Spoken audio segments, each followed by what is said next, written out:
Muito bem, bom dia a todos. A gente chega na última aula do curso, certo? Esse possivelmente é o assunto mais nobre da disciplina, mas também ele é um assunto que talvez vá ter menos implicâncias práticas no dia a dia de vocês como profissionais, tá bom? Então, apesar dele ser, do meu ponto de vista, o assunto mais importante, ele é um assunto que teria que ser destrinchado numa disciplina mais avançada. Mas, dada a importância do assunto, a gente não pode se omitir de discutir sobre ele nessa aula, nessa disciplina, tá joia? O assunto é decidibilidade. Então, toda a teoria da computação, ela no final das contas, ela gira em torno desse tema de decidibilidade. O que danado é decidibilidade? Decidibilidade é aquilo que pode ser decidido por uma máquina de Turing, certo? Quais são os problemas que eu consigo decidir usando uma máquina de Turing? E o que é decidir? Decidir é você fazer a máquina, dar a entrada para a máquina e você saber se a máquina reconhece aquela linguagem, se ela é uma linguagem Turing decidível ou Turing computável, né? Se ela é recursivamente enumerável ou se ela não é nem isso, tá? E mais, é também saber um pouquinho quais são as questões que eu posso responder acerca de cada uma das classes de linguagem, tá joia? Então, o que foi que a gente viu na aula passada? Nas duas últimas aulas, na verdade, a gente falou sobre máquina de Turing e a gente viu que máquinas de Turing são compostas por três partes, não é isso?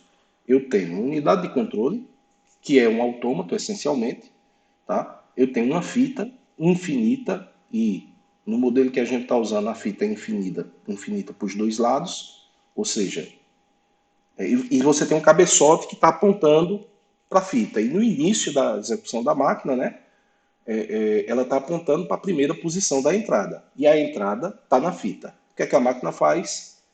Em cada passo, ela vai ler o símbolo da fita, não é isso? Ela vai ver lá qual a função de transição que tem, e dependendo disso, ela vai escrever um outro símbolo na fita, né? Que pode ser o mesmo, pode ser um outro símbolo, pode ser o mesmo com uma bolinha em cima. O símbolo que você escreve pode ser o que você quiser, certo? Você muda de estado e você move a cabeça da fita uma posição para a direita ou uma para a esquerda, né? E a gente viu que a gente pode escrever métodos, usar a abordagem de dividir para conquistar, né? Para fazer máquinas mais simples que resolvem alguns problemas e compor essas máquinas como a gente faz com um programa de computador, né? E a gente viu outra coisa muito importante na aula passada, que foi a tese de Church-Turing. A tese de Church-Turing diz o quê? Diz que todo método efetivo de computação é equivalente a máquinas de Turing ou é menos poderoso do que máquina de Turing. Na prática, o que é que eu estou dizendo? Eu estou dizendo que qualquer método de computação que a gente conheça, certo? Ele não é mais poderoso do que máquina de Turing. Máquina de Turing é um método de computação, mas computação efetiva, né? Lembre, computação efetiva, ela é uma definição informal, mas que diz que eu tenho um procedimento sistemático, certo, para resolver um problema. E esse procedimento sistemático ele consiste de uma sequência de passos. Esses passos são bem definidos, ou seja, não tenho coisas nebulosas de como eu vou de um passo para o outro, né? E quando ele me dá uma resposta, ele me dá a resposta correta. Obviamente, eu posso ter feito a máquina errada e ele vai estar me dando uma resposta correta para outro problema que não o problema que eu quero, mas ainda assim a resposta tem que ser correta para o problema que ela efetivamente resolve, tá? E a gente viu outra coisa muito importante que é a noção intuitiva que a gente tem de algoritmos, ela é equivalente ao algoritmo em uma máquina de Turing. Então, quando eu escrevo um pseudocódigo determinando um algoritmo que calcula o fatorial de um número, por exemplo, ou eu faço o diagrama de estados de uma máquina de Turing, essas duas coisas elas são equivalentes, elas resolvem efetivamente o mesmo problema. Então não faz muito sentido eu ficar quebrando minha cabeça tentando fazer a máquina de Turing que resolve aquilo, quando eu posso escrever o pseudocódigo e o meu pseudocódigo ele é equivalente à máquina de Turing. né? E o meu pseudocódigo ele pode ser tão abstrato quanto eu queira. Eu posso ter instruções desde o tipo some dois inteiros e atribua um terceiro a uma outra variável. Ou eu posso descrever como é que eu faço essa soma em termos das operações que eu faço na fita. Ou seja, o nível de abstração vai depender essencialmente, de quem está fazendo o algoritmo e das necessidades. Não faz muito sentido, pragmaticamente falando, você descrever um algoritmo em termos do diagrama de estado da máquina de Turing ou em termos de como a fita deve se comportar. Então, uma vez que você vai programar alguma coisa, você tenta ser o mais abstrato possível. Para quê? Para você poder transformar aquilo facilmente em instruções da linguagem de programação que você vai desenvolver. Ou seja, o pseudocódigo, o algoritmo, normalmente ele se aproxima muito de como é uma linguagem de programação moderna, né? Como Python, Java, C ou qualquer uma outra. Joia? Então essas duas coisas são muito importantes. Todo método efetivo de computação é equivalente à máquina de Turing ou menos poderoso do que uma máquina de Turing, certo? E uma máquina de Turing, ela é a formalização do conceito intuitivo de algoritmo que a gente vem aprendendo, que a gente, quando começa a estudar programação, aprende, tá? Essas duas coisas são equivalentes. Isso é muito importante, tá bom? Porque se não fosse por isso, se não fosse essa equivalência, possivelmente a gente teria que fazer programas de computador ou algoritmos usando máquinas de Turing. E isso seria muito ruim, né? Vamos e convenhamos, não é uma tarefa assim das mais agradáveis fazer um programa para somar dois números usando máquina de Turing. Mas se você pensar direitinho, a gente está sempre tentando abstrair as coisas para tornar mais fácil a resolução de problemas, né? Então, você tentar fazer. Não, vocês ainda não pagaram arquitetura do computador, então vocês não têm uma noção muito boa disso. Mas vocês pagaram introdução a computadores. Então, imagino que eu vou fazer um programa para realizar operação aritmética simples. Em vez de usar uma linguagem de alto nível, eu vou fazer em código de máquina, em assembly. Isso vai ser muito complicado, não vai ser uma coisa muito fácil, tá? Eventualmente sai, mas é não trivial. Bom, e aí, no final das contas, a gente chega nesse diagrama de linguagens aqui, certo? Que isso aqui é a hierarquia de Chomsky, em que eu tenho linguagens regulares, certo? Que são reconhecidas por autômatos finitos, linguagens livres de contexto, que são reconhecidas por autômatos de pilha, né? Linguagens Turing decidíveis, que são aquelas linguagens que são reconhecidas por máquinas de Turing, e essas máquinas de Turing sempre param, ou seja, para qualquer entrada, a máquina vai parar e vai dizer sim, eu aceito a entrada, ou não, eu não aceito a entrada. E eu tenho as linguagens Turing reconhecíveis, certo? Que elas são reconhecidas por uma máquina de Turing, mas elas não necessariamente param essas máquinas. Pode ser que o meu procedimento entre em loop, e eu não sei se esse loop é porque toma muito tempo, porque o meu procedimento é custoso do ponto de vista de tempo, ou se é porque a máquina simplesmente entrou em loop. Tá? Exemplo disso, os números de granizo. Né? Então a gente sabe que eu posso fazer facilmente um programa que calcula a sequência de granizo, mas eu não sei se o meu procedimento vai parar para qualquer número inteiro que eu der para ele. Eu simplesmente não sei. Tem a tal da conjectura de Collatz que me diz que sim, que vai parar. Mas o fato é que nós não sabemos se para ou não. Pode ser que tenha um número aí que a máquina entre em loop e nunca converge para um. Mas eu não sei. E a gente tem um monte de problemas que estão aqui nessa área cinzenta. Que são problemas que eu não consigo fazer uma máquina de Turing que resolve esses problemas. Tá? Não fazer uma máquina de Turing, lembre, eu não consigo fazer um programa de computador. Se um problema não é resolvido por nenhuma máquina de Turing, se ele não pode ser resolvido por alguma máquina de Turing, isso significa que não tem um programa de computador que resolva aquele problema. nem sequer parcialmente, como é o caso da sequência de granizo, certo? Eu simplesmente eu não sei.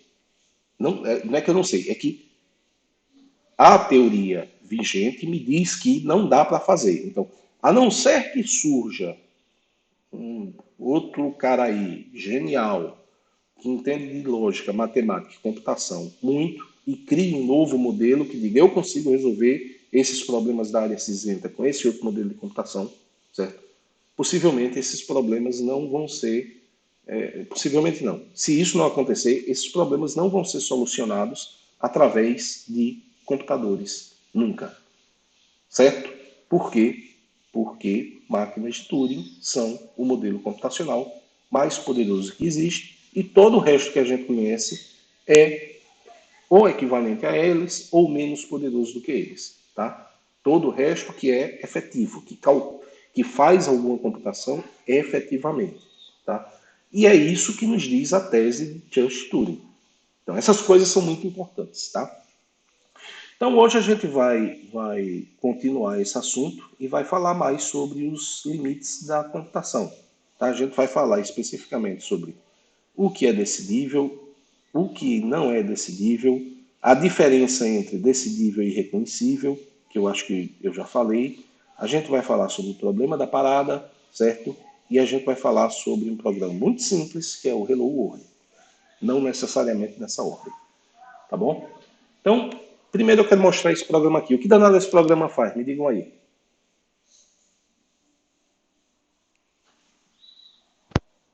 Tela, ó, o Hello World. Ele imprime a string Hello World na tela, né? Só isso.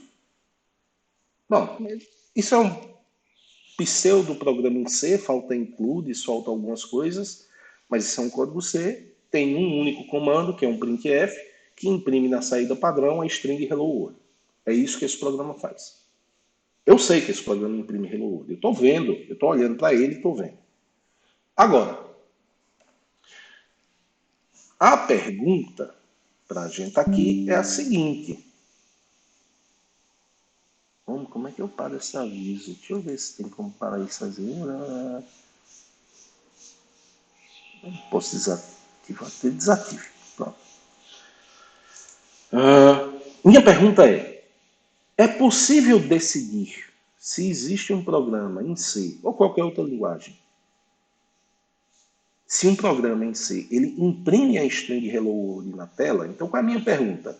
Minha pergunta é o seguinte: eu consigo fazer um programa de computador, uma máquina de Turing, que recebe na entrada um programa em C, ou seja, é uma máquina de Turing que recebe outra máquina de Turing, certo? E eu quero saber se essa segunda máquina de Turing imprime a string Hello World na saída. Dá para fazer um programa que faz isso? O que é que vocês acham?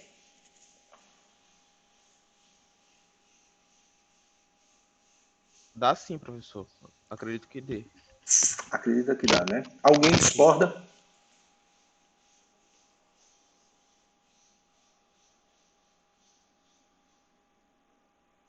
Ninguém discorda, né? Pois é, se essa fosse a única questão da prova, vocês teriam tirado zero. Não dá para fazer isso. Esse é um problema indecidível.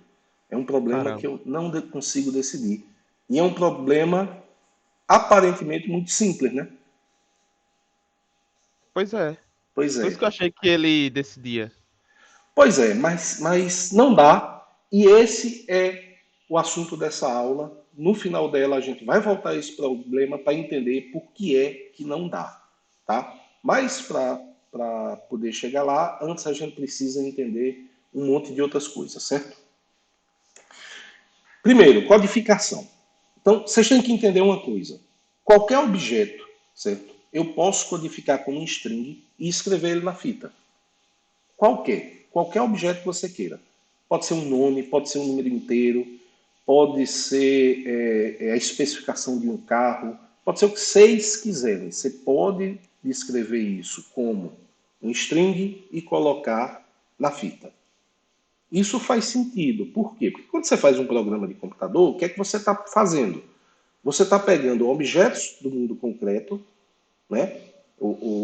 Está criando uma representação para ele no computador, seja um projeto de um carro, seja um mapa, uma rota, um número, uma forma de fazer um cálculo. E você está codificando aquilo no programa e, eventualmente, aquilo está na memória do computador, né? A memória do computador é composta de bits. Um bit nada mais é do que o quê? Aliás, uma sequência de bits é o quê?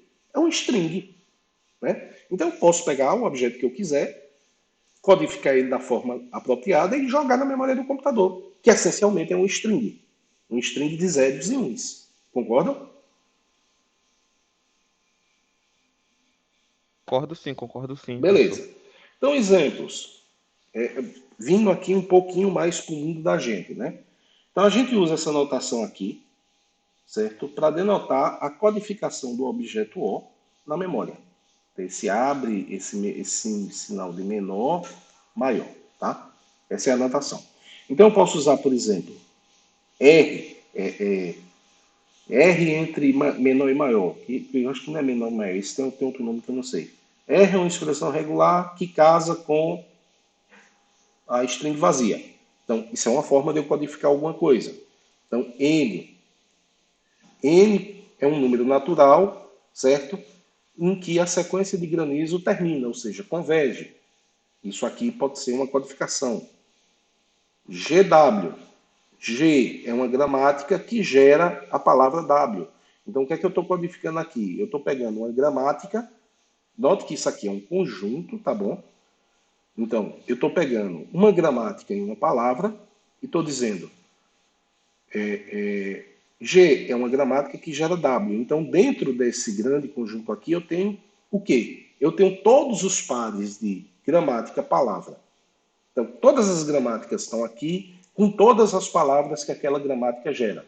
Tá? Assim como aqui, o que eu tenho são todas as expressões regulares que casam com o epsilon. Ou seja, todas as expressões regulares que geram a palavra vazia. Tá?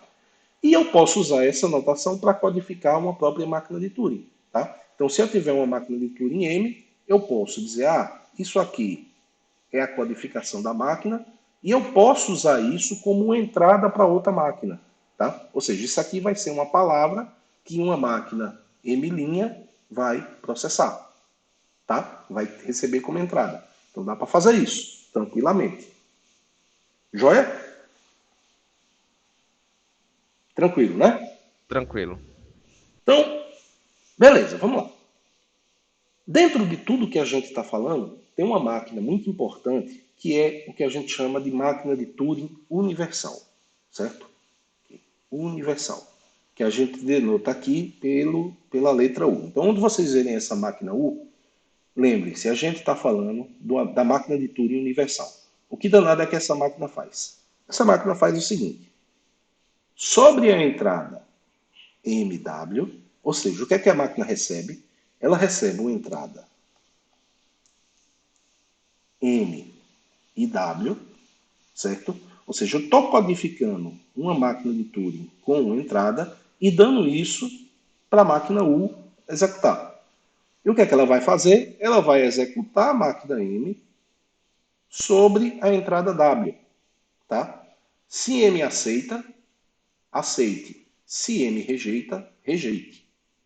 O que é que essa máquina faz?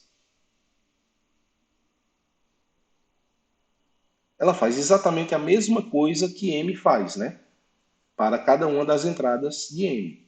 Se M aceitar uma determinada entrada, U vai aceitar. Se M rejeitar uma determinada entrada, U vai rejeitar também. E mais, se M entrar em loop, U também entra em loop. Não é isso? Concordam? Concordo porque um tá dentro da outra, se pode assim dizer. Exatamente. Então, vamos lá. O que é que a gente tinha até o momento? A gente tinha uma máquina de Turing e essa máquina de Turing ela representa um, a resolução de um problema, um algoritmo concreto, né? É um programa de computador. Então, cada máquina de Turing, ela na realidade é um programa de computador. Mas a minha máquina U, ela é uma máquina um tanto quanto especial. Ela é uma máquina que consegue executar qualquer outra máquina. Isso se parece com o quê?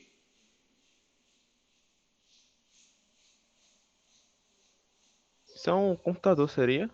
Isso é um computador. Então, um computador moderno, tá? Ele no fundo, é o objeto de engenharia, certo? Que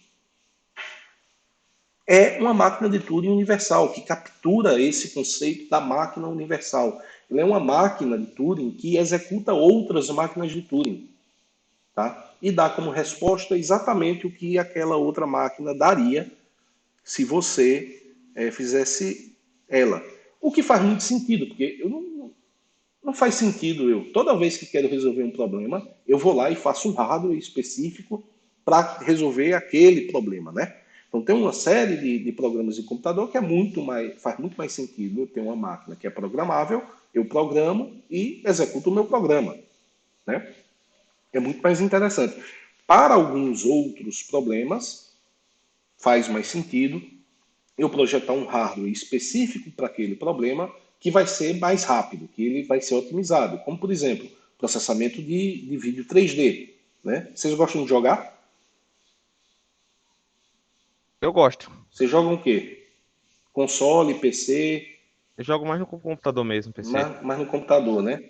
Mas vocês já repararam que tem uma diferença gritante quando você tem um PC com uma placa de vídeo bacana, uma GPU Uhum. Dedicada. dedicada. Eu ia usar o termo foda, mas eu acho que eu não posso usar esses termos durante a aula, não. Pega mal, né? Mas assim, se você tiver uma GPU de última geração, o seu jogo vai executar muito mais rápido do que se você não tiver. Do que se você só usar a GPU que vem no processador, né?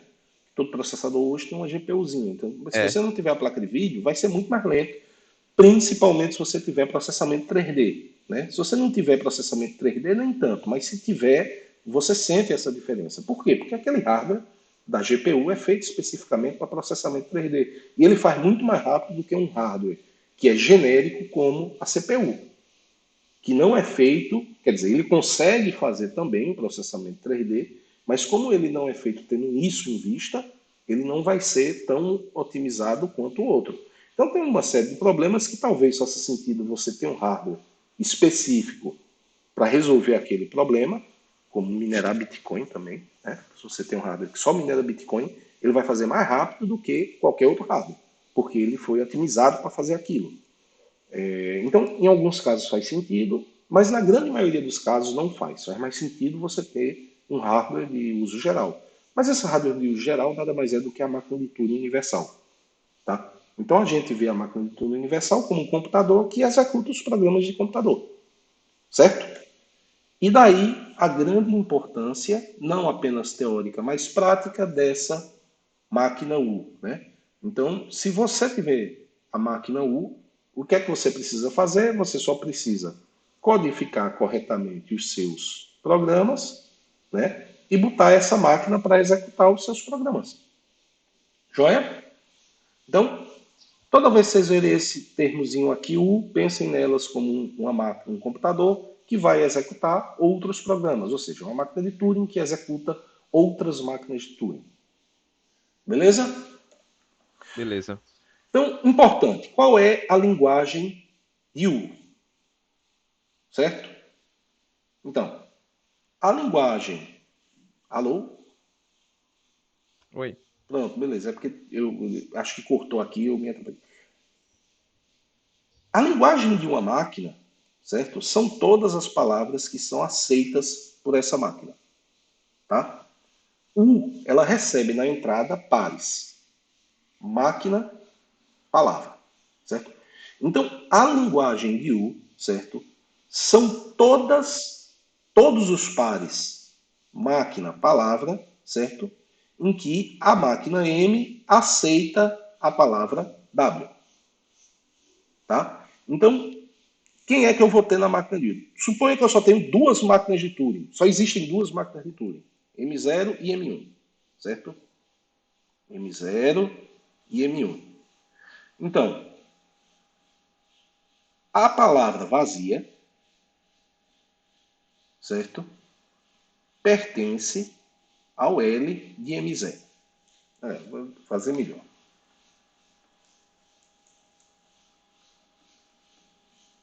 Então, a linguagem de M0 é igual à palavra vazia. E a linguagem de M1, certo? São as palavras 0 e 1. Tá bom? Então, quem é que pertence ao L de U, certo? Vai ser o par M0 vazio, certo? Isso aqui pertence a L de U. O par M1 0 também pertence ao L de U. E o par M1 com 1 também pertence ao L de U. Tá? Então, se eu só tiver essas duas máquinas, com essas duas linguagens, o meu L de U só tem esses três elementos e nada mais.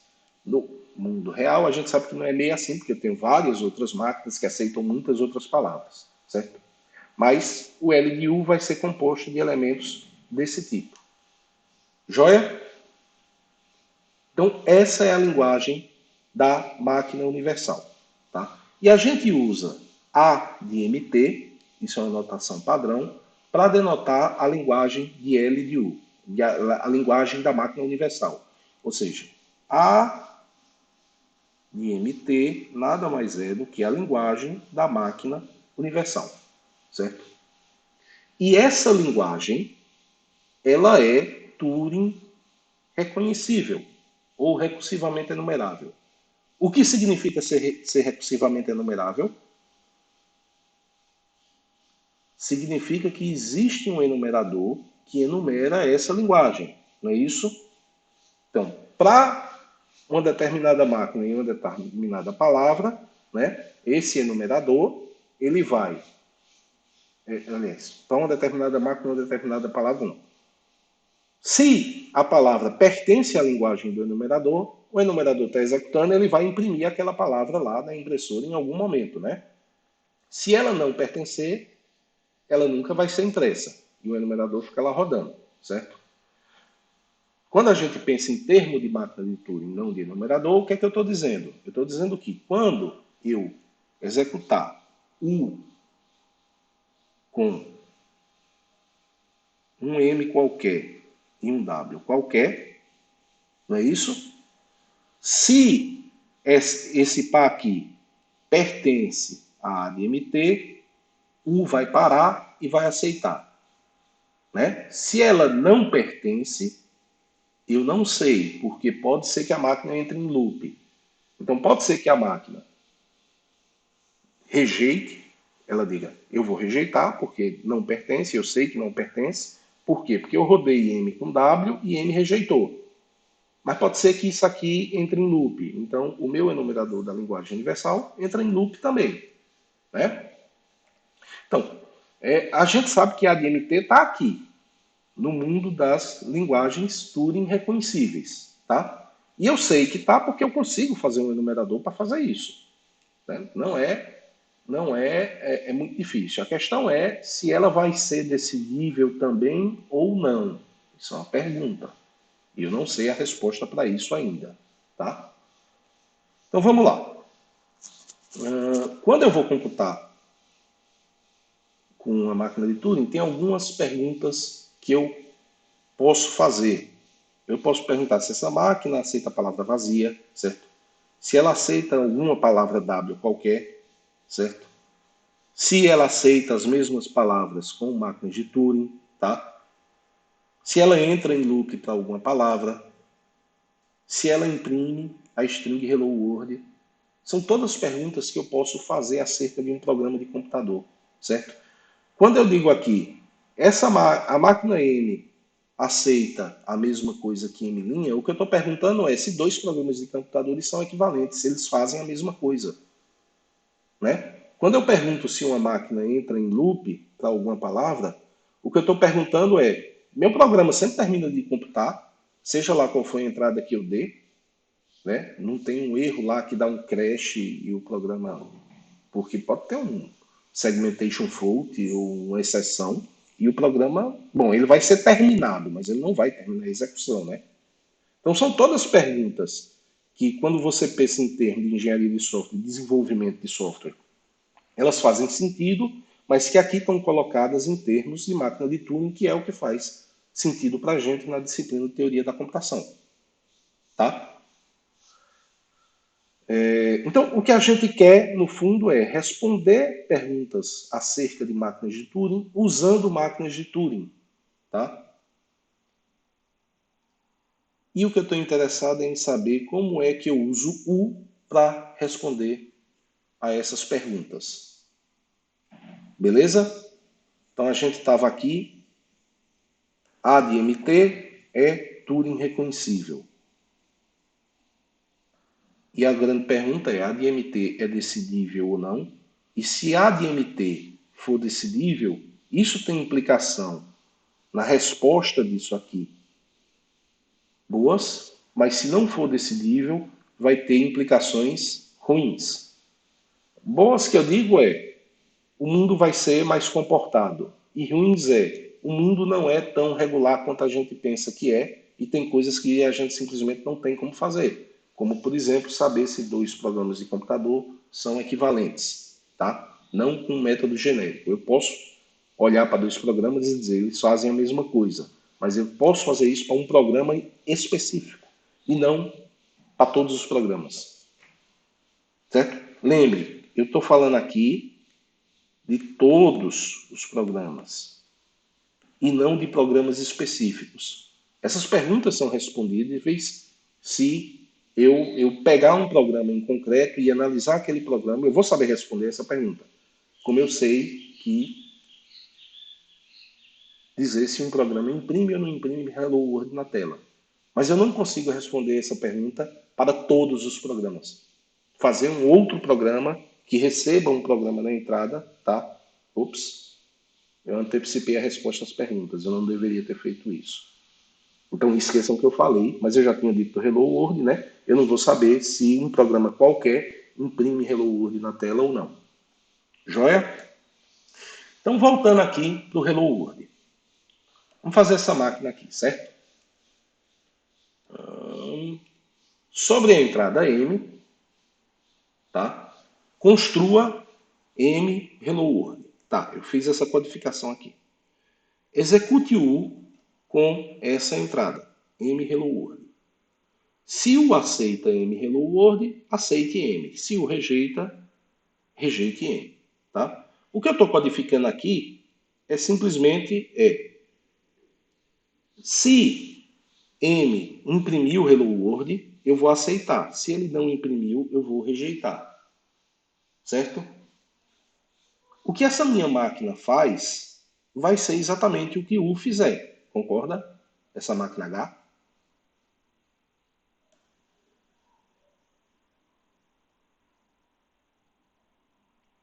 Vamos lá. Para eu saber se um programa imprime ou não imprime Hello World na tela, a única coisa que eu preciso fazer é executar o programa e olhar se ele imprimiu ou não.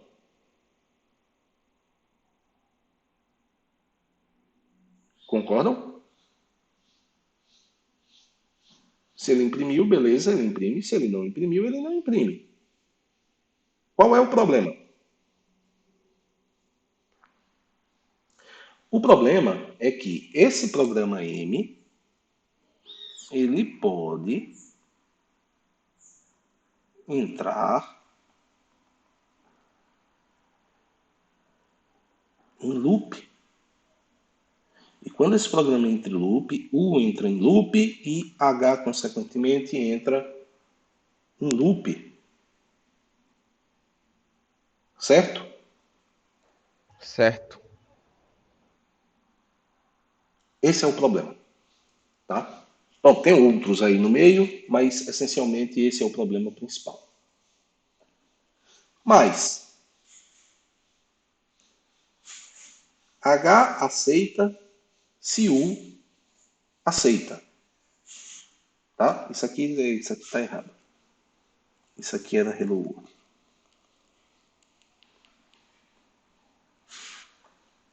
Joia?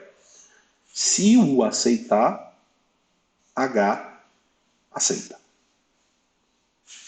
Bom, o programa é pelo menos Turing, esse problema pelo menos é Turing, deveria ser, né? Turing reconhecível. Mas vamos em frente. Bom, eu posso simplificar a codificação, isso é mais informativo, que é, eu posso dizer sobre a entrada M, execute M com essa entrada, se M aceita, aceite, se M rejeita, rejeite. Né? Isso é mais simples do que se U aceita isso aqui, rejeite. Desculpe, se U rejeita, rejeite. Isso aqui tudo não rejeita. Então, eu posso simplificar um pouquinho essa codificação, tá? Mas isso aqui não é tão importante. Recapitulando aqui, voltando um pouquinho. A de MT é Turing reconhecível. A gente sabe disso até esse momento, certo? A de MT é Turing reconhecível. A gente tem um teorema que diz que se L e o complemento de L são Turing reconhecíveis, não é isso? Então,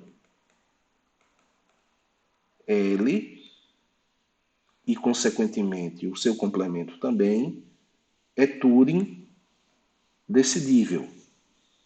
Lembram disso?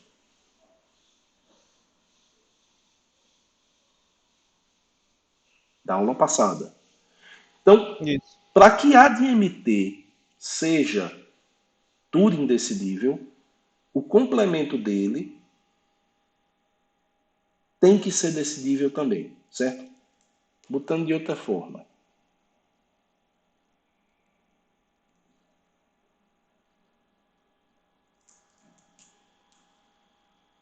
Se L é Turing reconhecível, certo? Então,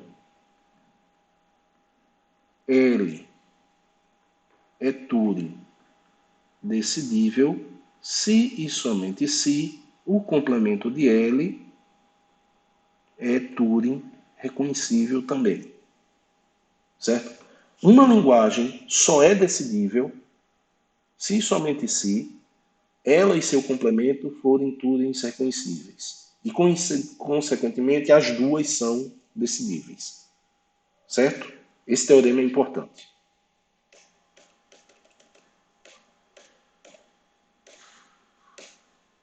Então vamos fazer o seguinte. Eu vou pegar todas as máquinas de Turing e vou listar elas, numa ordem qualquer. Tá? Todas elas. Todas. Uma máquina de Turing é um programa de computador. Ele é um programa de computador. Mas, assim, não precisa pensar como programa de computador, mas eu posso codificar as máquinas de Turing, né? Em termos de zeros e uns. Então eu posso ordenar elas lexicograficamente considerando zeros e uns, certo? Mas não é importante, mas eu consigo ordenar. Então eu consigo colocar minhas máquinas de Turing numa lista, certo? E botar elas aqui, tudinho. Tá aqui. Todas as máquinas de Turing estão aqui listadas. E vou pegar essas máquinas e vou pegar a codificação delas e vou listar aqui também nessa linha. Tá? Então o que é que acontece? Quando eu pegar a codificação de M0 e der para M0, eu vou ter um resultado. A mesma coisa quando eu pegar a codificação de M1 e der para M0 como entrada e executar. Então eu vou ter... Alguma coisa vai acontecer, né? Então, pode aceitar, rejeitar, rejeitar, aceitar, aceitar, rejeitar, pode entrar em loop também, tá bom? E eu vou fazer isso para todo mundo, tá? E agora eu vou fazer uma máquina especial. O que é que essa máquina vai fazer? Tá vendo a diagonal aqui? M0 rejeita a sua descrição, certo? Então eu vou fazer uma máquina aqui, que salvo engano eu vou chamar a máquina de D, e vou dizer, bom, se M0 aceita M0, eu rejeito. Ela vai receber como entrada uma máquina e a descrição dela, vai rodar essa máquina com essa descrição e vai fazer o contrário do que a máquina faz, certo? Então, M0 não aceita M0, então D rejeita a entrada M0, tá? M1 não aceita, ela vai rejeitar. Aceita, rejeita, certo? A entrada M2. Aqui rejeita, ela aceita, tá? É isso que a máquina vai fazer. Ou seja, ele aceita a máquina MI. Aliás, desculpa, essa aqui é uma máquina que faz exatamente a mesma coisa, certo? Mas eu não estou interessado nessa máquina, eu estou interessado na máquina que faz o contrário. Tá? Essa máquina aqui, que faz isso, é a máquina U. Concordam? Concordo, professor. Beleza, a máquina U faz isso. Mas eu não estou interessado agora na máquina U. Eu estou interessado na máquina que faz o contrário da máquina U. Certo? Vou chamar aqui de D. Tá bom? É a máquina D. E ela faz o contrário. Quer dizer, se M0 aceita M0, eu vou rejeitar. Se M0 rejeita M1, o M0, eu vou aceitar. Ou seja, se MI aceita, eu rejeito. Se MI rejeita, eu aceito. O que é que acontece quando eu rodar D com D, entrada D? Essa é a pergunta. O que é que acontece?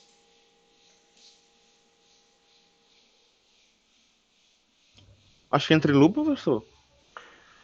A gente tem um problema seríssimo aí, né? Porque D, vamos lá, D é uma M e qualquer aí, né? É, sim. Eu não sei qual é o I, o índice dela, mas ela está aqui em algum lugar. Se ela existe, ela está aí. Eu listei todas. O que eu estou dizendo é que D vai aceitar, certo? D aceita se D rejeita D,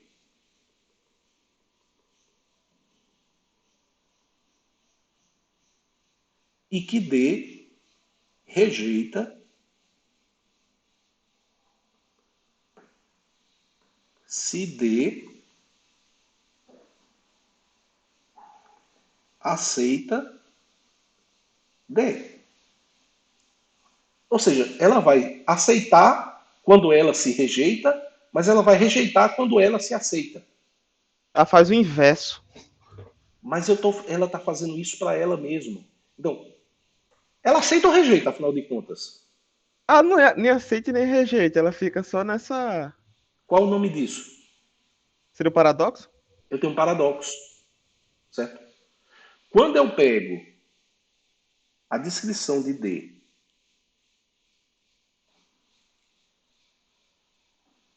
coloco aqui. Ela não faz o contrário, ou seja, quando eu passo M0, M0 aceita M0. Então, quando eu passo M0 para D, eu vou rejeitar. M1 aceita a descrição de M1. Então, com a descrição de M1, D rejeita. M2 aceita M2. Então, D vai rejeitar a descrição de M2, que é o contrário. M3 rejeita a descrição de M3. Como ele rejeita, D vai aceitar, que é o contrário de rejeitar, a descrição de M3. A questão é quando eu chego na descrição de D e dou a descrição de D para ela mesma, né? Ou seja, se D aceitar a sua própria descrição, pela definição da máquina, ela deveria rejeitar. Mas se D rejeitar a sua própria descrição, pela definição de D, ela deveria aceitar. Então tem um paradoxo. Certo? Certo. O que é que isso implica? A conclusão disso, certo, é que nenhuma máquina de Turing pode ter esse comportamento, tá? Mas essa máquina que eu construí é exatamente o quê? É o complemento de ADMT. tá?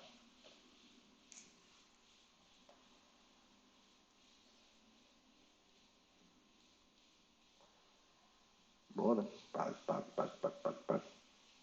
Certo? Isso vai ser o complemento. Bom, a linguagem das máquinas de Turing que não aceitam sua própria descrição, a gente denota por LD, certo? É a linguagem que eu acabei de construir aqui, tá? Mas essa linguagem não pode ser reconhecida nem parcialmente, nem enumerada por nenhuma máquina de Turing. Porque eu não posso construir uma máquina que tenha esse comportamento. Porque quando eu jogo a máquina para ela mesma, eu tenho esse paradoxo. Tá? A conclusão é que essa máquina não existe. Não é possível construir essa máquina. Certo? LD não é nem sequer Turing reconhecível. Tá bom? Nem sequer isso. Então, LD, ela está aqui na área cinzenta. Tá? Bom, eu ainda não mostrei efetivamente por que o complemento disso não é reconhecível também. Mas a gente vai usar essa LD para isso. Tá joia? Eu falei aqui atrás ainda agora que era ela, mas não é a ADMT efetivamente, mas é uma consequência. Então, a gente tem aqui a nossa primeira linguagem, tá? Que não é Turing reconhecível, que é LDD, que é a linguagem das máquinas que não aceitam a sua própria. Aliás, não é que não aceitam. É a linguagem das máquinas que não aceitam a sua própria descrição. Tá? Essa linguagem aqui, ela não é nem sequer Turing reconhecível. E como é que a gente usa isso para descobrir se outras linguagens ou outros problemas também não são reconhecíveis? A gente usa isso a nosso favor para fazer prova por contradição, certo? A abordagem geral é o seguinte: se eu suspeitar que uma determinada linguagem não é Turing reconhecível, eu assumo que essa linguagem é, certo? E se ela é, então tem uma máquina de Turing que reconhece ela, né? E eu vou usar essa máquina de Turing para resolver LDD. Mas LDD não é resolvível. Então, se LDD não é resolvível, é porque a máquina que eu usei, ela não pode existir. Então, ela não vai ser reconhecível também. Certo? Só isso. Dá trabalho. Mas, assim, o princípio é simples. Então, vamos falar especificamente sobre o complemento de A de MT, ou seja, os pares M, W, em que M não aceita W. Então, A de MT são máquina, palavra, em que a máquina aceita a palavra. O complemento de A de MT é os pares máquina, palavra, em que a máquina não aceita a palavra. Né? Tá aqui, A de MT é isso aqui, certo? E o complemento, M é um MT e M não aceita W.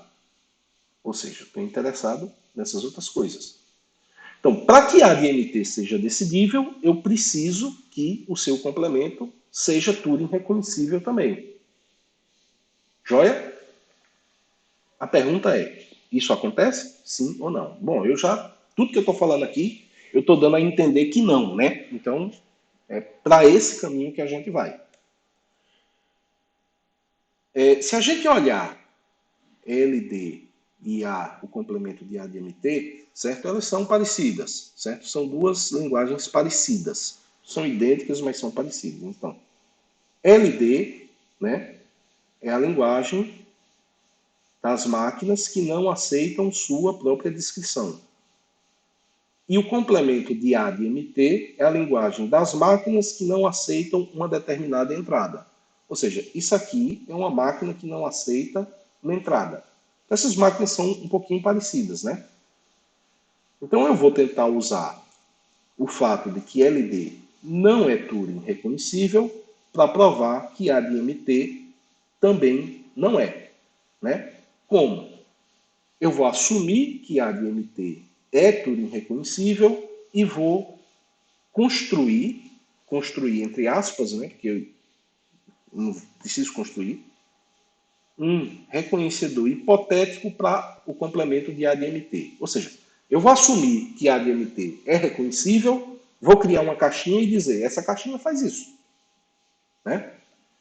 Então, quando eu venho para aqui, qual é o esquema que eu tenho? Bom, eu tenho esse reconhecedor R aqui, que está aqui nessa caixinha verde, que é o reconhecedor para a máquina, para a linguagem, que é o complemento de ADMT, certo? Ele vai receber o seguinte, eu vou construir uma outra máquina, a máquina H, que é o que está na área azul, certo? Na caixinha azul, e essa H, ele recebe uma descrição de uma máquina de Turing, tá? E o que é que eu faço? Eu construo uma entrada M com a descrição de M e passo isso aqui para o A de MT. Bom, o A de MT, ele não determina se uma palavra ele aceita ou rejeita. O A de MT, ele pega uma máquina, pega uma palavra. Se a máquina aceita a palavra, ele aceita, né, o reconhecedor. Se a máquina rejeita a palavra, ela vai rejeitar essa entrada. Não é isso? Mas nada impede que eu não use a própria máquina como entrada aqui e rodar ADMT. Só que em vez de rodar o ADMT, eu estou rodando o R, que é o reconhecedor para o complemento de ADMT. Tá bom? Ou seja, quando essa máquina aqui aceita, né, o que eu estou dizendo é que isso aqui não pertence a isso aqui. E quando ela rejeita, o que eu estou dizendo é que isso não pertence a isso. Tá? Aí, Ok. eu pego ela, boto para rodar. Se R aceita, rejeite. E se R rejeita, aceite. H faz exatamente o contrário do que o R de MT faz. Tá? Pergunta: o que é que acontece se M não aceitar a descrição de M?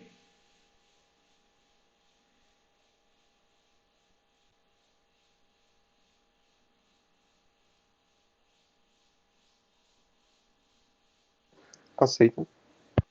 Exatamente. O que é que H vai fazer? Então, quando M não aceita a descrição de M, ou seja, A de MT vai rejeitar e H vai aceitar. O que é que acontece se M aceita a descrição de M? Então, quando M aceita a descrição de M, né?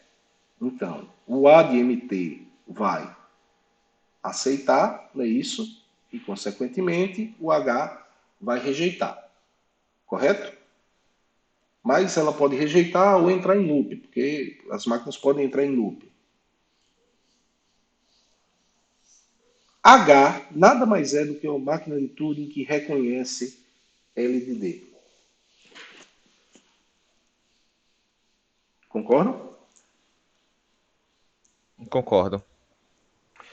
Mas LDD não é reconhecível. E aí?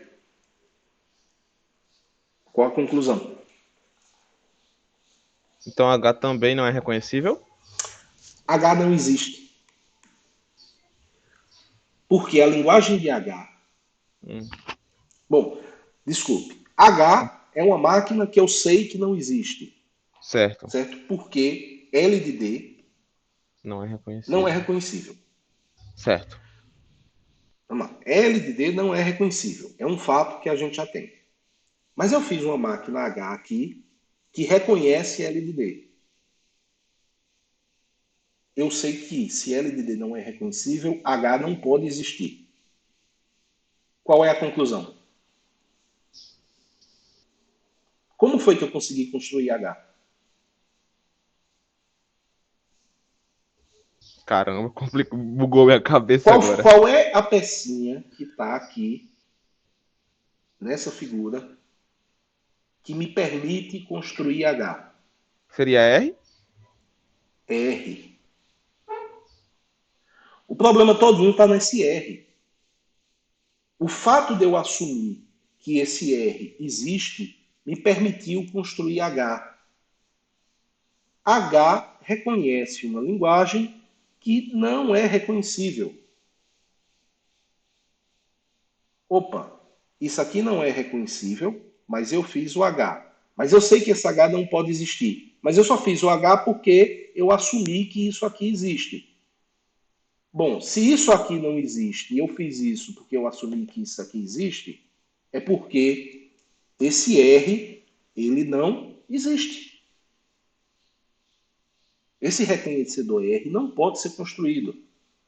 O que me leva à conclusão de que o complemento de ADMT não é Turing reconhecível, certo? Então, o complemento de ADMT, ele está aqui fora também. O que é super esquisito, né? Porque, para mim, faz todo sentido que se isso aqui é reconhecível, o complemento dele deveria ser também. O problema todo está na definição do que é reconhecível. Ser reconhecível significa que, se a linguagem aceita a entrada, ela vai. Desculpe. Se a entrada pertence à linguagem da máquina, tá? Eventualmente a máquina para e diz sim. Mas a máquina para se a entrada pertence. Se ela não pertence, ela vai rejeitar ou entrar em loop. E eu não sei qual dessas coisas vai acontecer. Tá? E aí, quando eu inverto a coisa, a máquina vai entrar em loop para coisas que ela poderia aceitar. E isso quebra a forma como eu penso. Então, parece fazer muito sentido de que uma linguagem e seu complemento sejam Turing reconhecíveis, mas isso nem sempre acontece. Quando isso acontece, tá? Essas linguagens elas são mais do que reconhecíveis, elas são decidíveis. O que faz sentido. Se eu conseguir reconhecer isso e conseguir reconhecer isso, lembre, pertencer, se a palavra pertence à linguagem, a máquina que reconhece para e aceita. Tá? Então, se isso aqui, tudo que pertence a isso, essa máquina para e aceita, e tudo que pertence a isso, essa máquina para e aceita, basta eu executar as duas e se não pertence, pode ser que entre em loop, né? Bastaria eu executar as duas em paralelo e ver qual das duas aceita. E dependendo da que aceitar, eu vou aceitar ou rejeitar a palavra. E eu consigo decidir. Né? Mas, como a máquina danada na máquina entra em loop, quando ela rejeita, porque ela pode entrar em loop se ela não aceita a palavra, né? Nem sempre isso é possível. Isso aqui só vai acontecer, isso aqui está aqui dentro, quando o complemento, quando as duas linguagens, ela e o complemento, são decidíveis. Tá? Se acontecer de uma linguagem que está aqui fora, na verdade está aqui dentro, tá? Se isso tivesse acontecido, é porque isso aqui seria decidível. Mas isso não vai ser decidível porque esse danado aqui está aqui fora. E como é que a gente sabe que está aqui fora?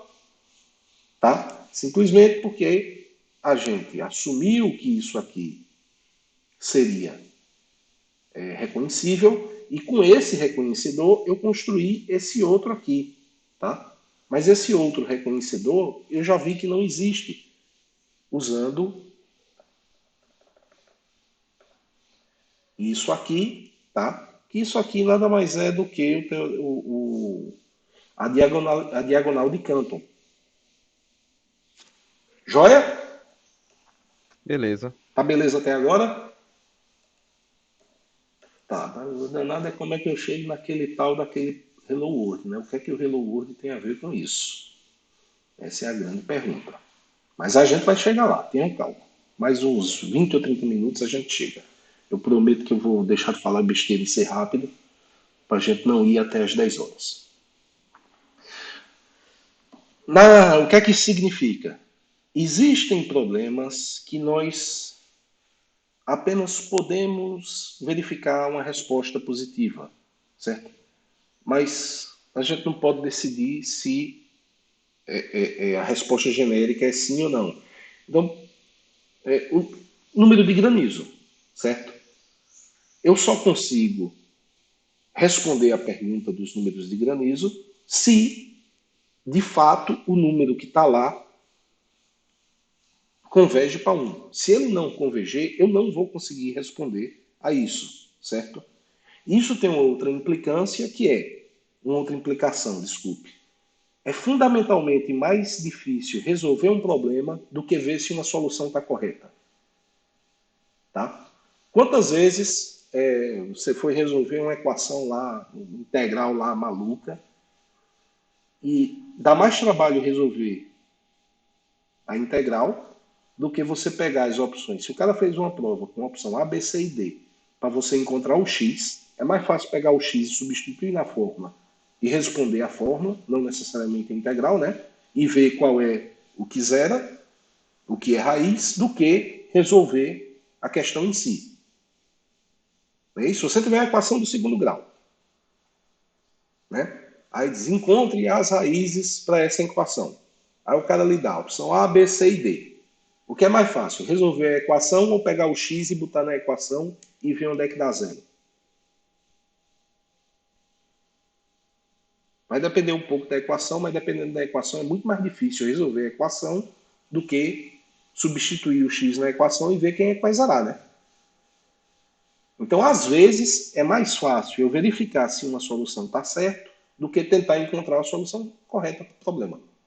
E isso é da natureza da computação. Joia?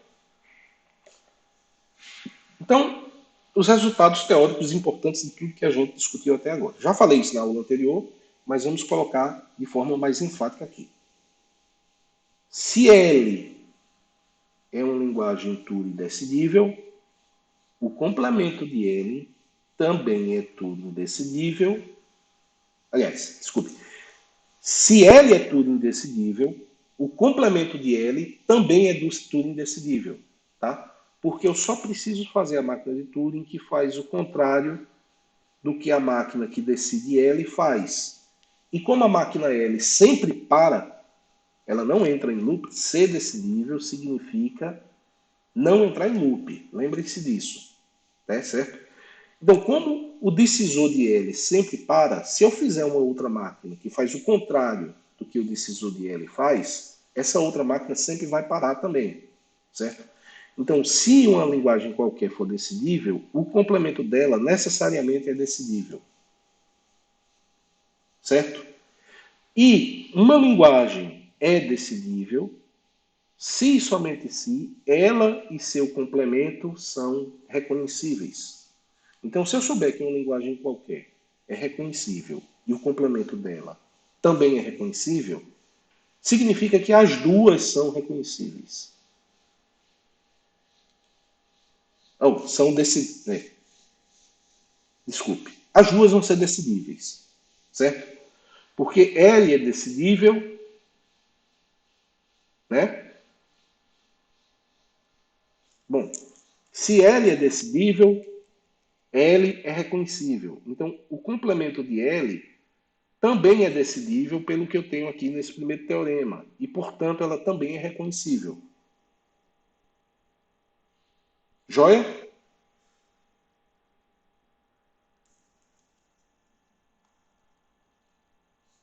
E se as duas são reconhecíveis, eu posso fazer uma máquina que uso os dois e vejo qual dos dois vai parar e decidir L. Tá? Então, se o A de MT fosse reconhecível, o A de MT seria decidível. Mas o A de MT não é decidível. Por quê? Porque isso aqui não é reconhecível. Beleza? Lembrando, se isso aqui tivesse aqui dentro, isso aqui estaria aqui dentro. E isso aqui também. Joia? Mas como isso aqui, esse aqui não está aqui dentro, esse aqui não está aqui dentro também. Isso é válido para qualquer linguagem. Tranquilo?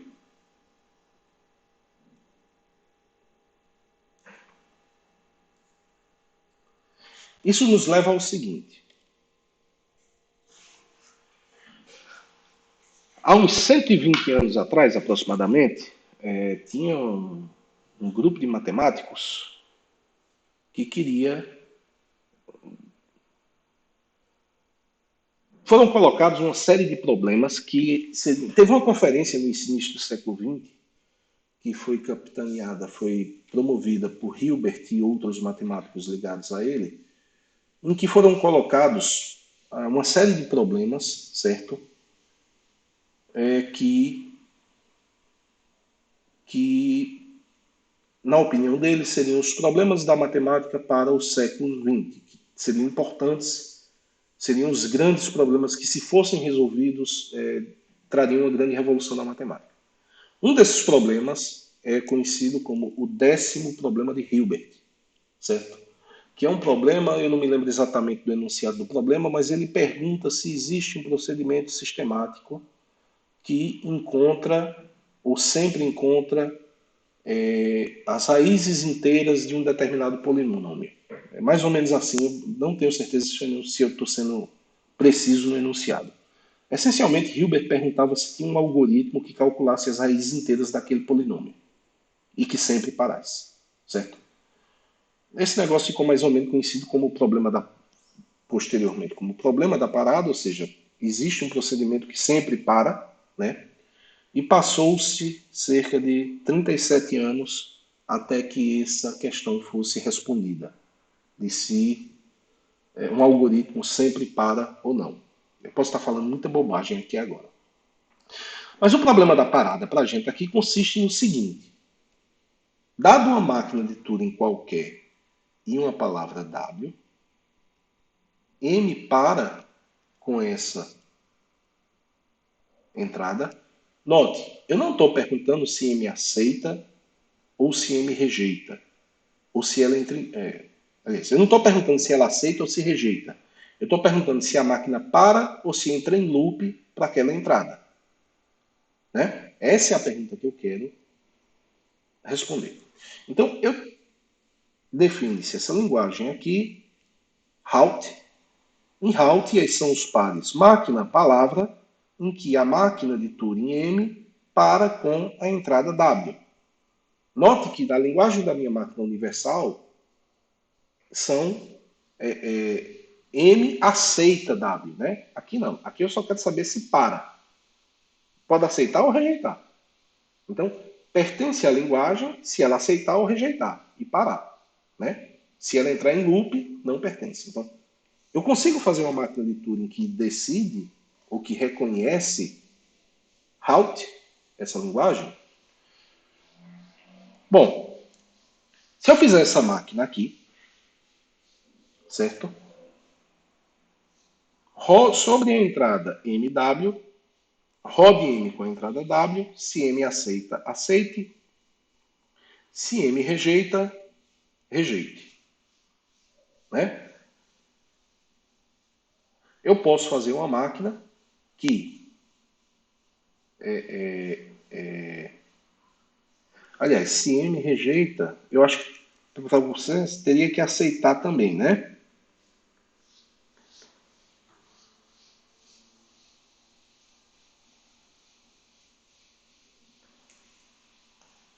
Essa máquina sempre vai parar toda vez que M para, concorda?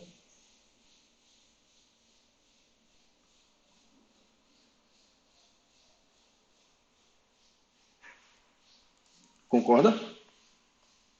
Alô? Vocês estão me escutando?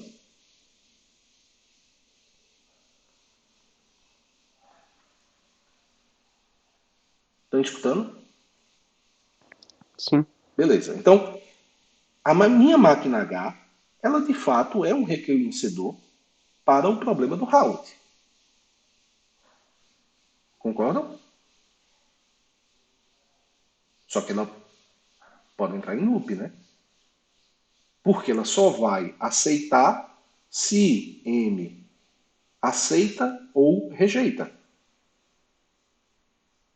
né?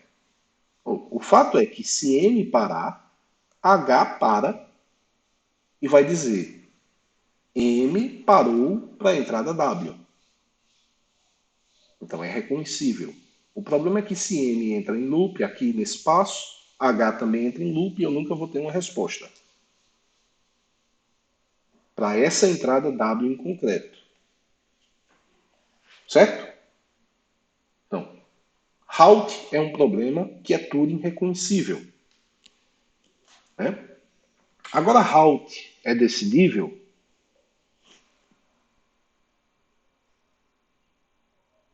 Note que essa pergunta é uma pergunta muito relevante, porque o que eu estou perguntando é se o meu algoritmo sempre para qualquer entrada. Se ele para ou não para qualquer entrada. Tá? É isso que estou perguntando. Eu estou perguntando se, dado um algoritmo que eu fiz, esse algoritmo sempre para qualquer entrada? Se eu conseguir responder a essa pergunta, eu vou responder a pergunta dos números de granizo, concordam? Basta eu pegar o programa que roda os números de granizo, dar esse algoritmo para a máquina que reconhece, que decide halt e dizer, e aí, sempre para ou não? Sim ou não? E a máquina iria me responder. Então, esse problema da parada, ele não é um problema decidível, tá? Ele não vai ser decidível. Mas a gente precisa ver mais formalmente aqui, em termos das nossas máquinas de Turing, por que é que isso acontece. Tá? Então, o que é que eu vou fazer? Eu vou construir uma máquina H barra que faz o contrário do que o H faz, certo? Aquele meu H que eu corrigi lá atrás, ele estava errado, estava certo, na verdade. Eu corrigi ele, mas não tinha que corrigir. E aceitar ou rejeitar é só uma questão de como eu interpreto o que está fazendo. Se a máquina para, é porque para. Então, eu vou fazer o contrário aqui, certo? Eu vou rodar H com a entrada MW e se H aceitar, eu rejeito. Se H rejeitar, eu aceito. Beleza? Beleza, professor. Explicando melhor. Minha máquina H faz isso, certo? Isso é um reconhecedor do problema do halt. Se essa máquina parar, tá? É porque a máquina para com essa entrada, efetivamente. Então, eu só preciso fazer uma galinha aqui, tá bom? Que vai sempre aceitar toda vez que para. Vai ser se H para, aceite. Seria essencialmente isso. Joia? Mas enfim, eu vou fazer esse H barra aqui, que vai reconhecer exatamente o complemento, né? Vai fazer o contrário. Se H, eu vou rodar H com a entrada, se H aceitar, eu rejeito, se H rejeitar, eu rejeito. Minha pergunta é, quando eu rodar H com a entrada M, descrição de M, o que é que eu tenho?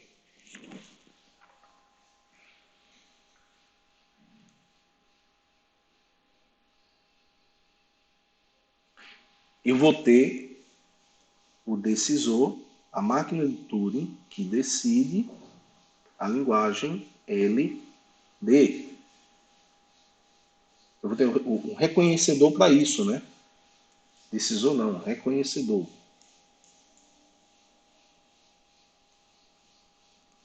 Eu vou ter uma máquina que reconhece L de D. Mas L de D não é Turing reconhecível.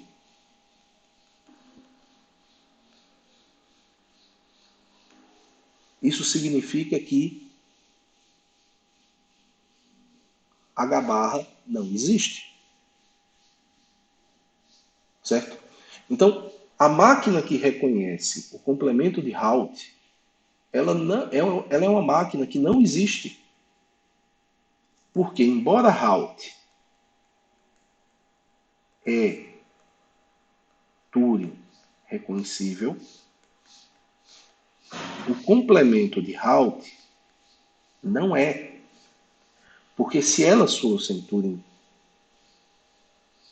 se as duas fossem Turing reconhecíveis, nós concluiríamos que Raut é decidível também, certo? No final das contas, certo? A minha máquina H barra, ela é essa máquina aqui. Mas essa máquina não existe. Se essa máquina não existe, então, certo? A linguagem H, a linguagem Raut, ela não pode ser decidível, embora seja reconhecível. Entenderam?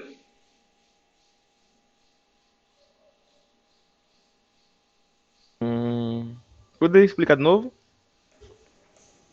Vamos lá. Eu vou fazer uma máquina H barra que faz o contrário do que o que H fazia. Eu vou rodar H com a entrada. Então, H, o que é que H fazia? Ele roda a máquina com a entrada, se M aceita, aceita, se M rejeita, rejeita. Certo? Então, quando eu pego, rodo o H com a entrada e boto isso dentro de uma máquina que faz o contrário, o que é que ele vai fazer? Se H aceita, eu rejeito. Se H rejeita, eu aceito. Então, essa linguagem reconhece o complemento de H. Certo? Bom, eu tenho um H e fiz uma máquina que reconhece o complemento de H. Então, essa linguagem é tudo indecidível, pelos teoremas que eu tenho. Concordam? Concordo. Beleza. A minha pergunta é: o que é que acontece quando eu rodo H barra com a entrada M, descrição de M?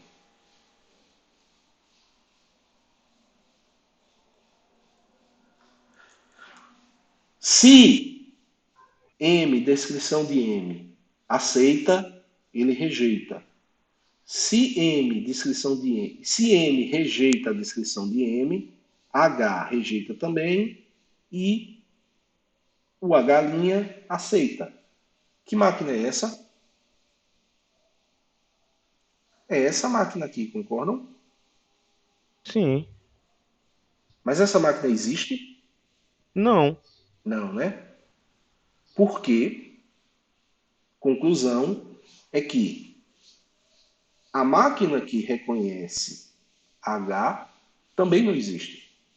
Porque elas são a mesma.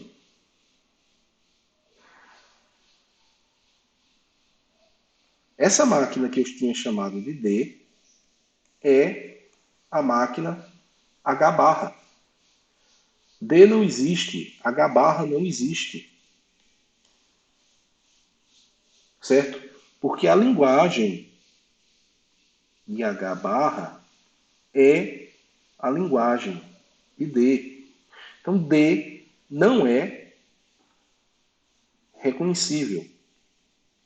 Portanto, o L de H barra, ou seja, o complemento do Raut, também, aliás, não é que também não é, é a mesma linguagem. Não é Turing reconhecível, certo? Porque a máquina H barra é essa máquina aqui hipotética. Mas essa máquina hipotética não existe. Portanto, a linguagem dela não pode ser reconhecível, dado que a máquina não pode ser construída. Tá? Entendeu? Uhum. Bom, no final das contas, o que danado isso tem a ver com o nosso Hello World? Voltando aqui ao problema. É possível decidir Se um programa em C imprime a string Hello World, note, quando eu falo é possível decidir, o que eu estou dizendo é, existe uma máquina de Turing que recebe na entrada um programa em C qualquer e diz se esse programa imprime ou não imprime Hello World na saída.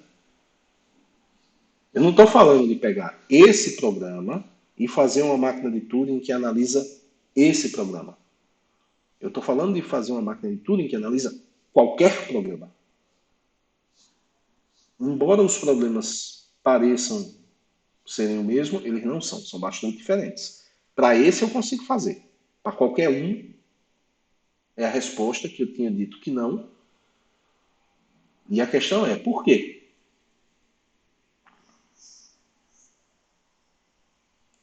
Vamos fazer essa máquina sobre a entrada M, ROD, H é reconhecível, né? M com M. Se H aceita, imprima Hello World. Se H rejeita, imprima Alô Houston. Temos um problema. Parece com alguma coisa?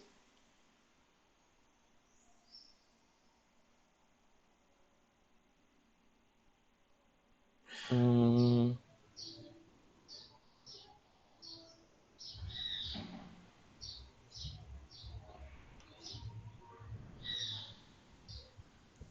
parece muito aquela máquina do início, né? Que a gente viu. Parece com a máquina D, né? É. Pois é. Digamos que eu consiga fazer um programa HW e eu passo para HW o meu Hello World.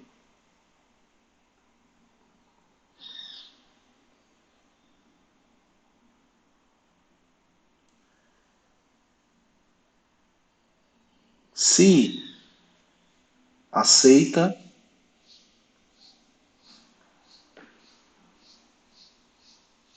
e se rejeita.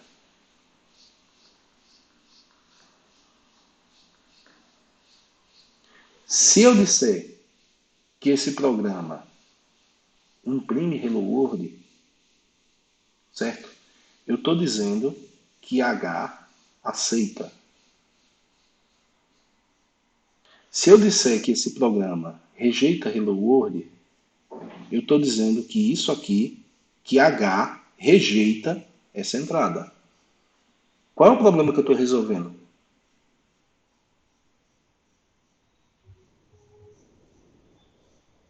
Eu estou resolvendo o problema da parada, né? Isso. É isso mesmo. Mas o problema da parada não é decidível. Ai, entrando naquela de paradoxo. Eu Que é não, eu não consigo fazer essa máquina, porque essa máquina não existe. Porque essa máquina me permite resolver problemas, decidir problemas que não são decidíveis. Isso aqui, essencialmente, é a máquina D, aquela que reconhece L de D. É só eu trocar aqui aceite por rejeite e rejeite. Oh, desculpe. É só eu trocar imprima Hello World por rejeite e imprima Hello Houston por aceite. Ela é essencialmente a mesma máquina. Então, esse probleminha aqui, ele não é decidível. Tá? Eu consigo reconhecê-lo, mas se eu decidir esse problema, eu decido esse problema. Não dá.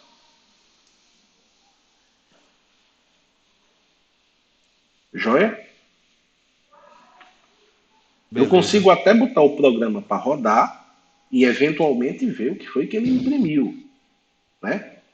Mas isso nada mais é do que botar a máquina de Turing universal para rodar e ver o que é que está saindo na tela. E se nunca sair Hello World? E o programa entrar em loop, ficar lá executando a vida toda? né? Não saiu ainda porque ele imprime mesmo, ou é porque vai demorar muito tempo? Não sei, né? Não dá para saber essas coisas, não tem como adivinhar. Não dá pra saber. Beleza? Então, no final das contas, o que é que a gente tem? A gente, a gente chegou ao final do curso, tá? Eu espero que tenha sido proveitoso para vocês, que vocês tenham se divertido, tanto quanto eu. Eu realmente gosto dessa disciplina, é uma disciplina que eu acho legal. E o que foi que a gente viu ao longo desse semestre? A gente viu vários modelos de computação, autômato finito, expressão regular, autômato de pilha, gramática livre do contexto, máquina de Turing. E cada um desses modelos de computação se propõe a resolver uma classe específica de linguagens, né? Então, existem problemas que podem ser melhor descritos se você descrever eles em termos de uma linguagem e utilizar as máquinas que resolvem aquela classe de linguagem para resolver o problema. Por exemplo, quando a gente vai construir compiladores, e eu estou falando compiladores, mas tem diversos outros problemas que se aplicam na categoria de compilador, tá? Que tem algum tipo de tecnologia. Por exemplo, você vai fazer um browser. Tá? Quando você vai renderizar uma página HTML, a página HTML tem que estar escrita respeitando a sintaxe do HTML. Se você não respeitar a sintaxe do HTML, quem é que vai como é que o browser vai processar aquilo? O browser não vai conseguir, né? Então, o browser, a linguagem HTML, ela é descrita em termos de uma gramática livre do contexto. O renderizador do browser, quando vai olhar a página, ele roda uma gramáticazinha livre do contexto, ou uma autômata de pilha, para ver se a página está no formato correto. Se não tiver, dá um erro. Certo? Quando você faz uma página HTML lá, no seu sistema, para recolher um dado, para perguntar o dado, o cara vai fazer um cadastro. Aí você pergunta o CPF dele, o e-mail dele. Né? Você tem que verificar se aquilo está num formato correto. Como é que você verifica isso? Você escreve uma expressão regular que verifica se o dado que o usuário entrou corresponde àquele formato. E isso nada mais é do que um autômato finito. Tá? Uma linguagem livre de contexto.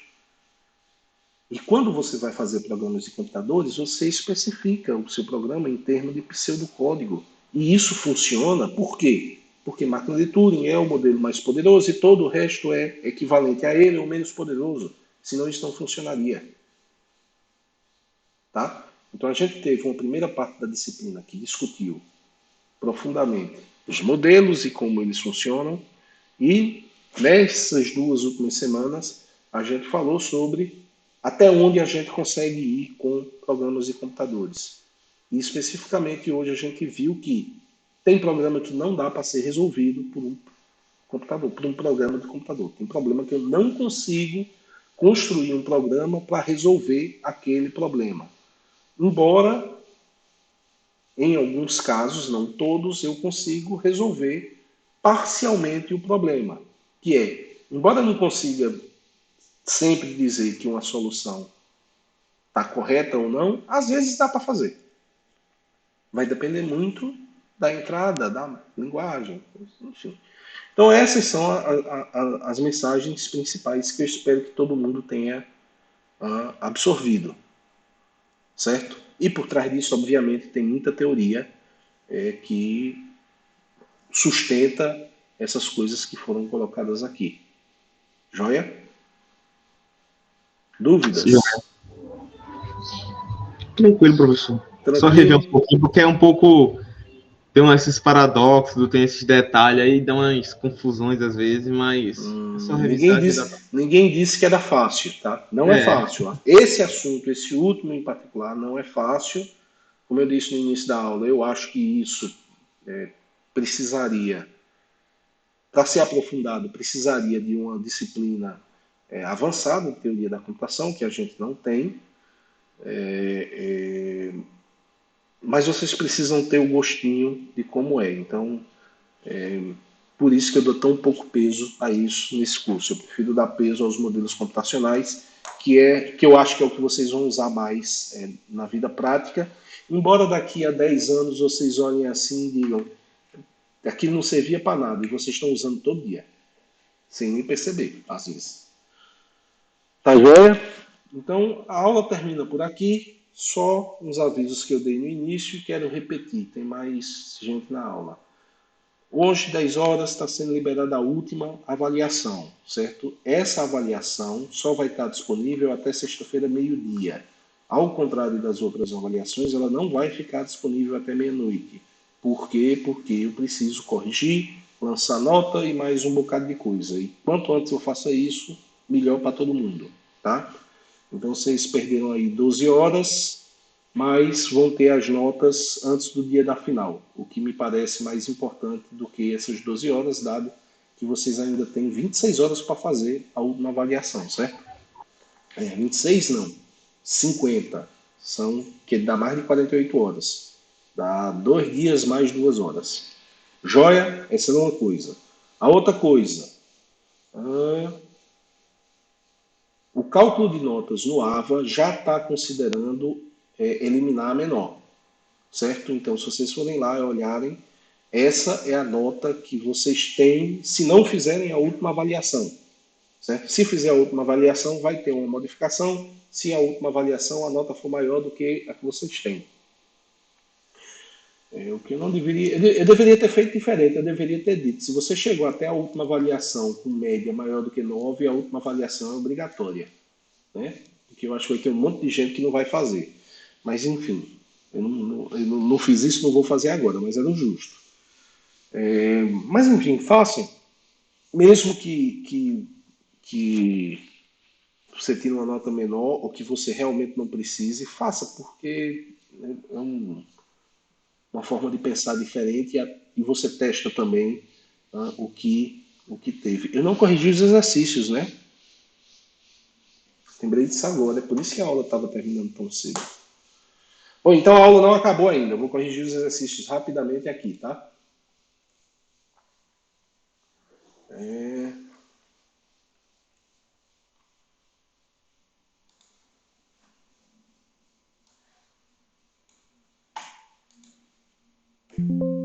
Foi mal, tinha esquecido dos últimos exercícios. Perdão, perdão. Mas só para concluir o outro assunto, certo? Tentem fazer, acho que vocês não perdem nada, tá? Mas e assim que, em meio-dia, quando as notas forem liberadas, vocês já vão ter a nota final de vocês. Qualquer problema, entrem em contato comigo para eu ver se tem algum erro na correção, qualquer coisa, seja lá o que for necessário. Joia? Então vamos lá. Quais dos problemas a seguir são decidíveis? E aí? Escolha um mais. Um programa qualquer produz alguma saída, isso é decidível. Acho que não. A gente acabou de ver que não, né? Que a gente não consegue ver o printf, por exemplo, certo? Se L é uma linguagem livre do contexto, então o complemento de L também é livre do contexto.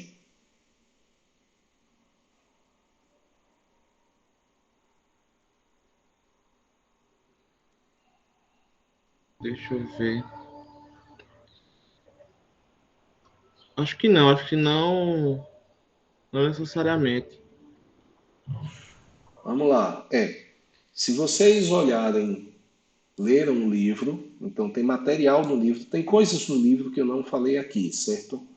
Mas a classe das linguagens livre do contexto, ela não é fechada por complemento, tá? E eu acho que eu falei isso em algum momento atrás. Beleza? Se ela é uma linguagem recursiva,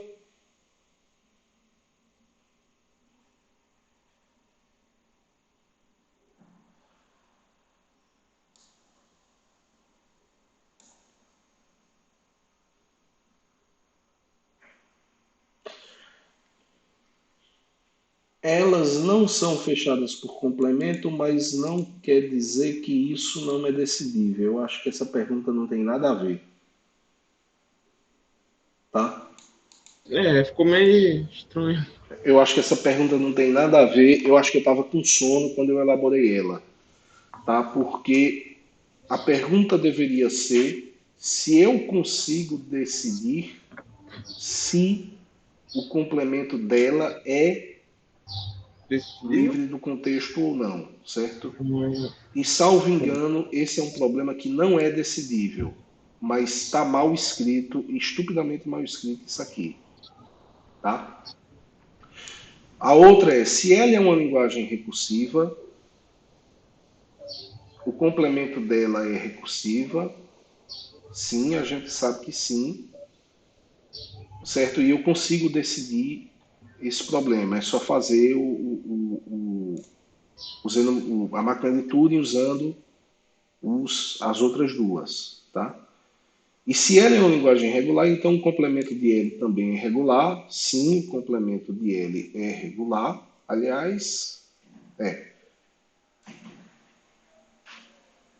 o complemento de L é regular, certo? E eu consigo verificar se isso acontece. Mas eu acho que a pergunta aqui seria se eu consigo verificar se uma linguagem é o complemento da outra, tanto aqui quanto aqui, certo? Então, eu acho que tá mal elaborado.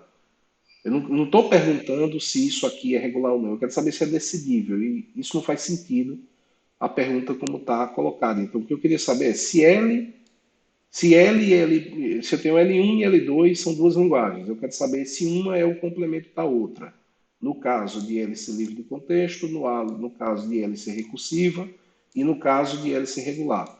Então, eu consigo para fazer isso quando L é regular e quando L é recursiva, e salvo engano, eu não consigo fazer quando é livre do contexto. Certo? Não estou completamente seguro disso, mas como a pergunta está horrível, eu espero que eu não tenha colocado ela na prova. Se eu coloquei, me avisem que eu retiro. Ok, Joia? beleza. Questão 2.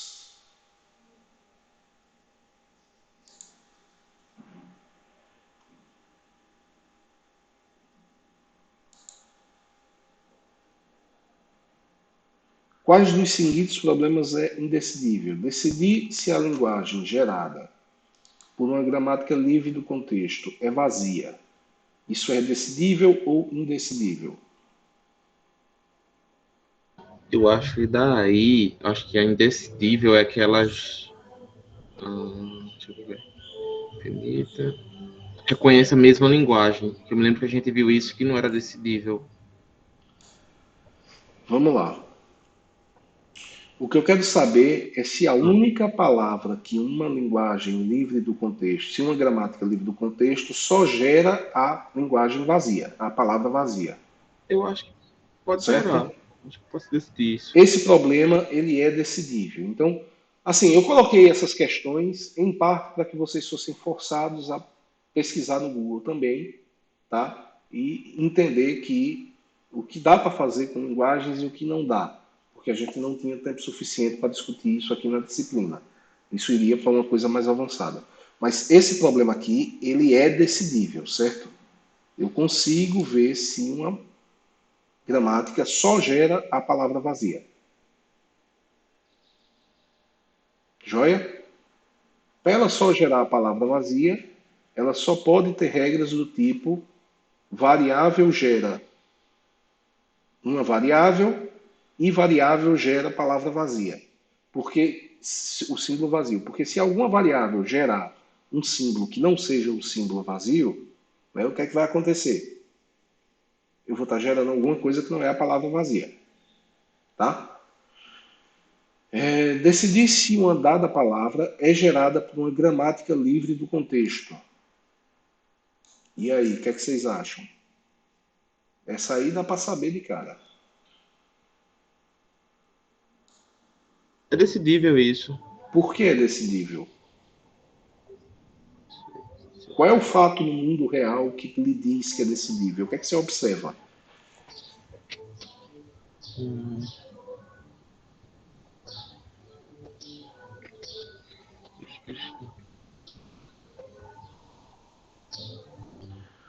Seria. Gramáticas livres do contexto são usadas para especificar o quê? Caramba, tô tentando lembrar. Um negócio que vocês usam todo dia.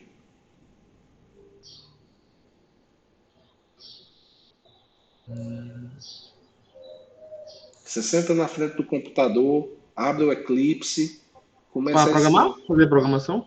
Pronto. Então, gramáticas livres do contexto são usadas para descrever a sintaxe das linguagens de programação. O problema de uma das partes do problema de compilar um código é saber se a sintaxe do seu problema, do seu programa, do programa que você fez, é válida, certo? E Então. saber se você escreveu o programa usando a sintaxe válida é responder à pergunta de se o seu programa é gerado pela gramática que define a linguagem.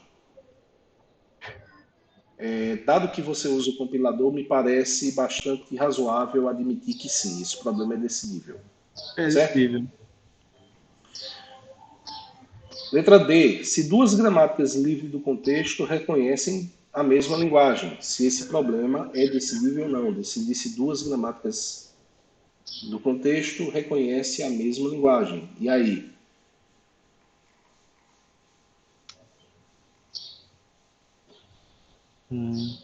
Eu acho que ela não é decidível. Esse problema não é decidível, certo? Então, se vocês pegarem o livro, capítulo 3 ponto algum, não, acho que é 4 ponto alguma coisa, ele vai dizer claramente que esse problema aqui não é decidível, certo? Eu não Certo. consigo saber se duas gramáticas livres do contexto geram a mesma linguagem. Decidir se a linguagem gerada por uma gramática livre do contexto é finita. E aí?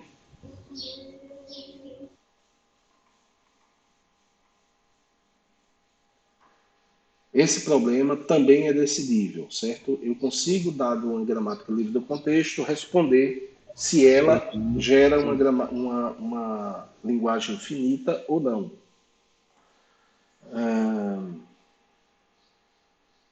Toda linguagem finita ela é regular. Vocês estão lembrados disso, né?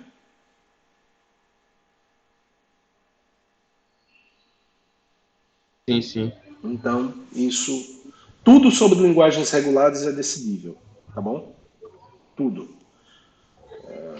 Passando aqui para a próxima.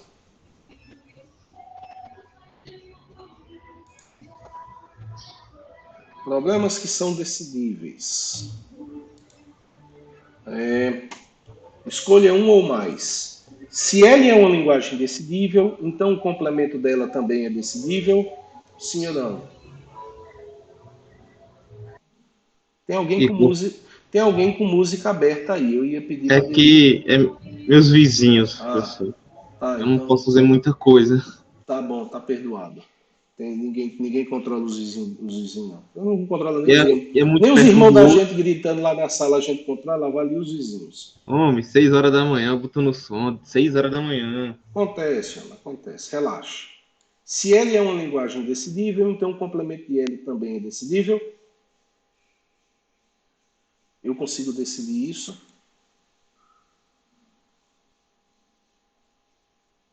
Esse é um problema decidível, certo?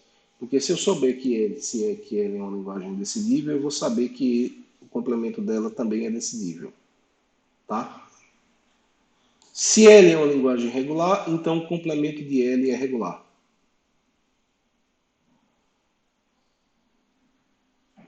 Eu acho que também é decidível. Tudo sobre linguagens regulares é decidível. É possível determinar se um programa produz alguma saída? Não, porque ele Não. pode entrar em loop. A gente acabou de ver isso também. Se L é uma linguagem livre de contexto, então o complemento de L também é livre do contexto. Ou seja, essa é a mesma questão da anterior, só que tá para marcar duas opções em vez de uma única, né? Para marcar o errado. Né? Uhum. Não prestei atenção nesse detalhe, botei essencialmente a mesma questão. Tá? Então só A e a B são corretas aqui. E para a gente concluir, uma pergunta bem simples. É sempre possível fazer uma máquina de Turing para qualquer linguagem existente? Não, porque tem coisas Não. que a máquina de Turing ela não consegue resolver. Foi essencialmente foi tudo que a gente falou na aula de hoje. Foi isso. A gente passou o tempo todinho dizendo que tem linguagens que não podem ser computadas, que tem linguagens que são indecidíveis, que não são sequer tudo reconhecíveis, e mostrou alguns exemplos, certo? Então, não, isso aqui é falso. Bom, acabou o curso, espero não ver ninguém na final, certo? Certo. Gostaria muito que isso acontecesse, não sei se vai acontecer. Também não olhei as notas ainda, não sei como é que tá. Espero também que todo mundo pague a disciplina, de preferência por média, como eu falei. E espero desejar a vocês boa sorte nas próximas disciplinas do curso, tá Obrigado, joia? professor. E a gente se vê novamente em alguma outra disciplina no futuro. Até breve. É mais ou menos até breve mesmo, que eu acho que eu vou ser professor de arquitetura semestre que vem para vocês, viu? Ih, Tá, joia. Pessoal, foi bom dar aula para vocês. Esse foi um dos melhores semestres dessa disciplina e eu queria agradecer a todos pelo empenho. Foi muito divertido esse semestre. Tá, digo mesmo, joia? muito bom, foi muito legal. Abraço a todos e nos vemos. Tchau, tchau. Tchau, tchau.